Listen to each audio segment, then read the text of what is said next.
নমস্কার বন্ধুরা, পাতাল পথে তৈরি হচ্ছে পাতাল কুয়ো। 5 মাসের জন্য রাস্তা বন্ধের প্রস্তাব মেট্রোর।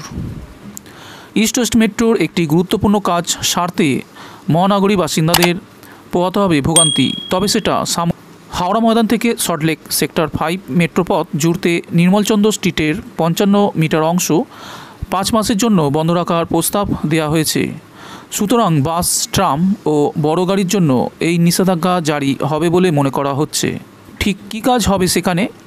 মেট্রো সূত্রের খবর, পাতাল পথে মেট্রো টানেলে তাজা বাতাস প্রবেশ করাতে হবে, আবার দূষিত বাতাস বের করাতে হবে। এটাই হচ্ছে গুরুত্বপূর্ণ কাজ। তার জন্য ওয়েলিংটন স্কোয়ারের কাছে তৈরি হবে একটি কুয়ো, ইঞ্জিনিয়ারিং পরিভাষা যাকে বলে আইভি শ্যাফট। এই কাজ করতে গেলে রাস্তা বন্ধ রাখতেই হবে। এই কুয়ো কেন তৈরি করা হচ্ছে? জানা গিয়েছে সল্টলেক এবং হাওড়াগামী মেট্রোর দুটি কংক্রিটের টানেলকে ফুটো করে বাতাস খেলানোর জন্য সরু টানেল তৈরি করতে হবে। মাটি থেকে প্রায় 8 মিটার নিচে প্রস্তাবিত ওই 45 মিটার টানেলের মুখ বের হবে কুয়ো পর্যন্ত। এই কুয়ো তৈরি হবে পাতালেই।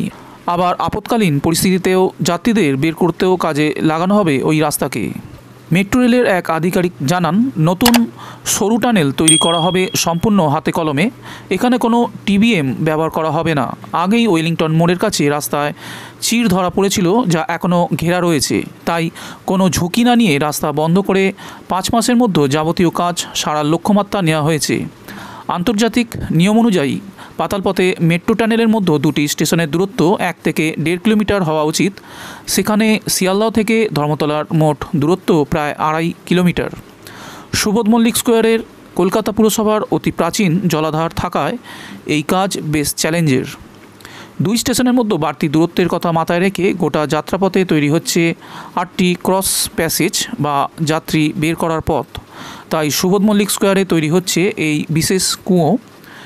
এই কঠিন কাজ সারতে গোটা তিলোত্তমাকে পাশে চায় কেএমআরসি।